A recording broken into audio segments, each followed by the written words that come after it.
organic, unpredictable, unknown, lovely, beautiful, a sense of fulfillment. This is part of the pleasures of life and not the chores of life.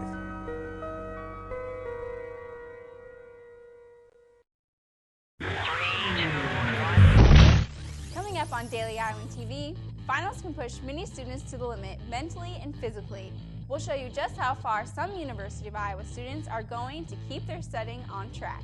And University of Iowa President Sally Mason has recently received some criticism about her administrative behaviors this year. Stay tuned to hear how she's fighting back to cool the heat down. And in sports, we're talking men and women's hoops competing in Des Moines this weekend.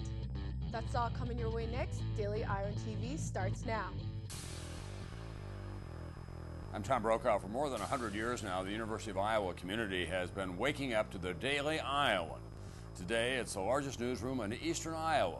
And now you can see the news every night on Daily Iowan TV and get it anytime worldwide at dailyiowan.com.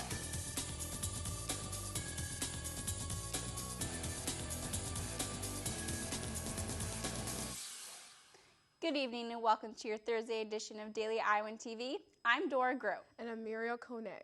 University of Iowa President Sally Mason held a press conference on Wednesday to answer questions and respond to recent criticism of her job performance. Mason and UI administration have come under fire for the handling of recent incidents. Two cases are sexual misconduct allegations against former athletic department Peter Gray and a controversy in the College of Education. This has led to questions about the transparency of the school by officials, including Governor Branstad. Mason responded by saying there is work to be done. That I can only go so far in terms of sharing information based on the laws that I need to uphold. The Board of Regents did not renew Mason's contract as UI's president in August. This means President Mason is working without a contract as an at-will employee. When asked about retirement, she said it is possible she might retire in the next 5 years. When I came to Iowa, I certainly came with the intention of filling my career out here. There's a lot I still feel that I'd like to get done, and if I get all those done, I'm going to feel very, very good about the institution and about what I've been able to accomplish, and retirement might actually sound pretty good at that point. Despite criticism from officials, President Mason has the full support of the shared governors bodies at the university. UISG President Nick Pottebaum says the achievements of Mason are vast and are being overlooked. That we were kind of correcting a wrong and showing our support for President Mason, because I think there's a tremendous amount of positives that are not being talked about. I mean, I'm not going to diminish the negatives, and those are all warranted in their own right, but I think there's a lot more positive out there that are not being discussed and shed light on. And still to come on Daily Iowa TV, finals are in full swing for University of Iowa students, but the way some students are dealing with their stress might not get them any home runs in the future. We'll explain. And in sports, we're discussing sports science. Curious? Stay tuned. But first, we'll turn into Laura Gibbs for a look at the weekend weather. Laura? Thanks, guys. Although the last couple of days have been a bit brisk, we are starting to see signs of the unusually warm December we've been having making a comeback. Tomorrow morning will start out sunny but chilly at 29 degrees, but by the afternoon, temperatures will have warmed up to 46 degrees, so you may not need that long coat after all. Clouds will start to roll in the evening, but temperatures should stay moderate at 44 degrees.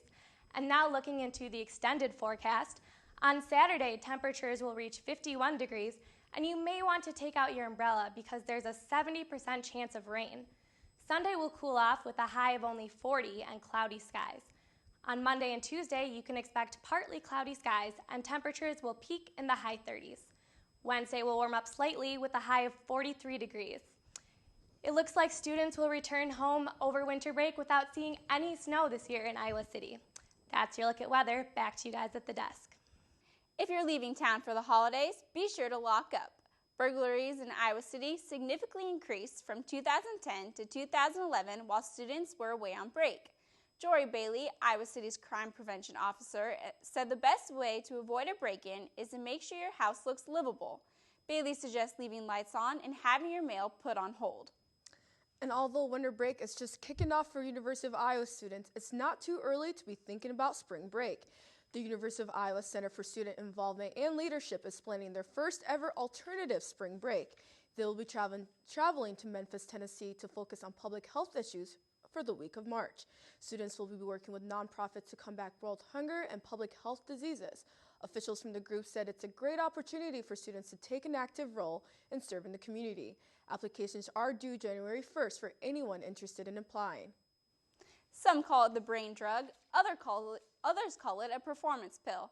Slang terms aside, Adderall abuse is becoming prevalent in college campuses across the nation. Daily Iowan TV's Brad Maxwell sat down with one college student who uses the drug, pushing her health and body to the limit. I don't really care. I really don't have any limits. Limits. Quickly becoming a loose term around college campuses. Pushed to the test by a small but dangerous pill that students are taking as an academic steroid. When you first take it initially and you're starting to feel the effects, you do feel a little bit, I would say, calm. You feel, ready to go, energized. This University of Iowa student, who asked to remain anonymous, uses Adderall as a study aid, but she is far from alone. No, Adderall is so easy to get, it's not even funny.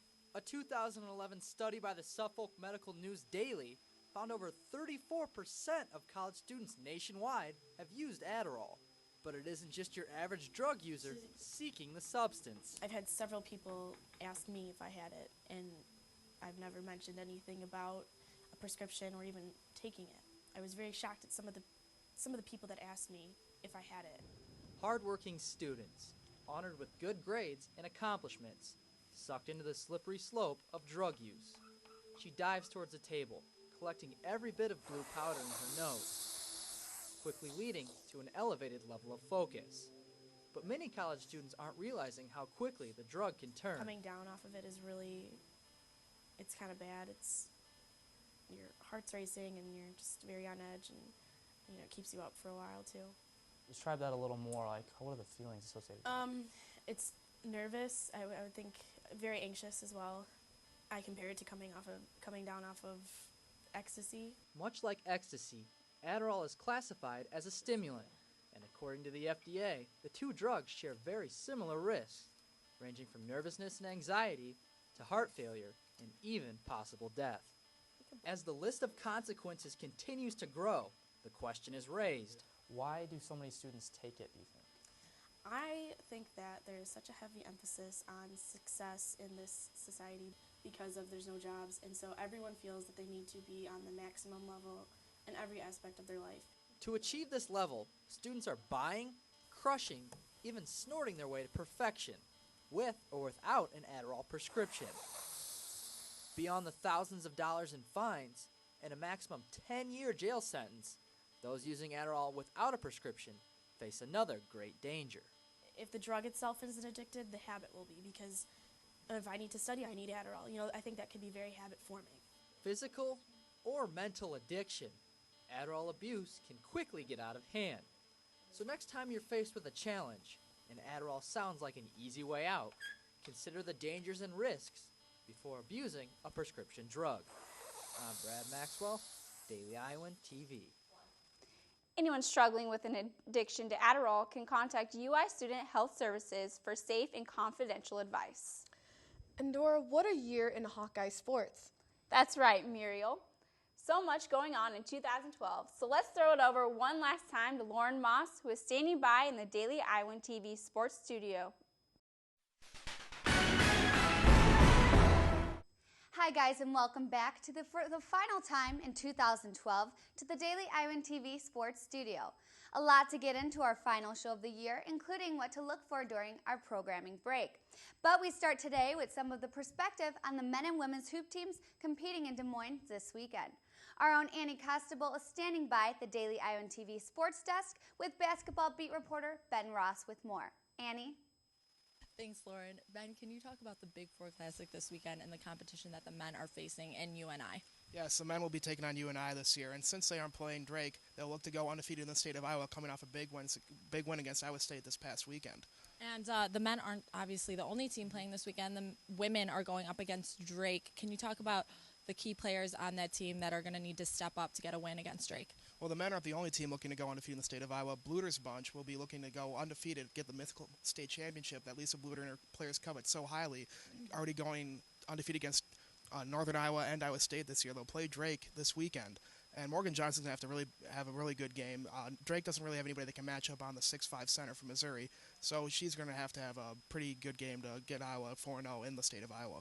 Okay, and can you talk about their upcoming schedule, the women's team? Yes, after Drake, they'll be playing Missouri State.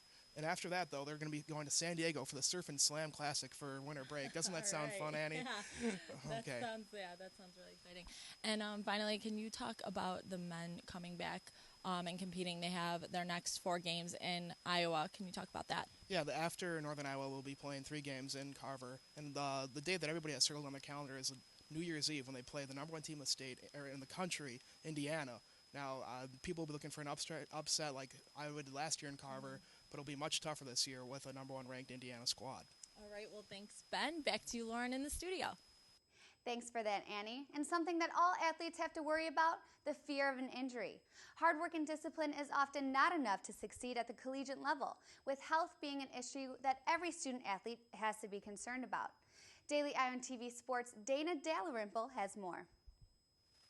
ACL injuries are unfortunately becoming increasingly common among athletes, and Jordan Rakes, a sophomore and member of the University of Iowa women's soccer team, knows it all too well. The 19-year-old student athlete hasn't completed a full season of soccer since she was 14 years old. 2 weeks ago, she underwent her 4th ACL surgery after injuring her ACL and meniscus earlier in the season. The ACL, or anterior cruciate ligament, is located here, between the femur and the tibia, and studies show that female athletes are up to 5 times more likely of tearing their ACL than male athletes. This commonality was ever present for the University of Iowa women's soccer team this past season, with 2 recorded season-ending ACL injuries. Men are generally stronger than women, and women don't generally do as much strengthening. So that's like one thing that we work on here is like ACL prevention stuff with the strength and conditioning coaches, so to try and help prevent that. And with 4 ACL injuries, Jordan is a statistic all on her own. You have to start from square one and get back up to where you were, and it can be exhausting. You just get really down on yourself sometimes. So it's really important just to stay positive, but that's really hard. A typical ACL recovery time is 6 to 9 months. Until then, Jordan is once again committed to working hard at an old familiar routine. Dana Dalrymple, UITV News. And finally, we couldn't leave you today without a quick update on everything black and gold going on over break. We mentioned already earlier that the men and women's hoops teams are in Des Moines over the weekend, but Tom Brand's wrestling squad is also in action on Sunday in New York against Hofstra and Bucknell. Both the men and women's swim teams will also be competing earlier next week, going out west for an invitational in Colorado Springs. And finally, the hoops teams will be back in Carver Hawkeye next Wednesday, taking on Missouri State and Coppin State, respectively. Well, that's all for us here in 2012 for sports. Back to you guys at the desk. Thanks, Lauren. And only with Daily Iowan TV can you get a sneak peek at Friday's pages of the Daily Iowan. Read about bridges being crossed between the Iowa City City Council and McLaughlin Whitewater design for the Burlington Street Dam proposal. And also, if you missed any news these past few months, read a brief recap on some of the University of Iowa and Iowa City's most important events this semester. That's your latest edition of Daily Iowan TV. We'll be taking our winter session off for the next 5 weeks. Be sure to join us again on January 20th when we resume for the spring semester. But you can check us out anytime at dailyiowan.com. Thanks for watching and have a great night.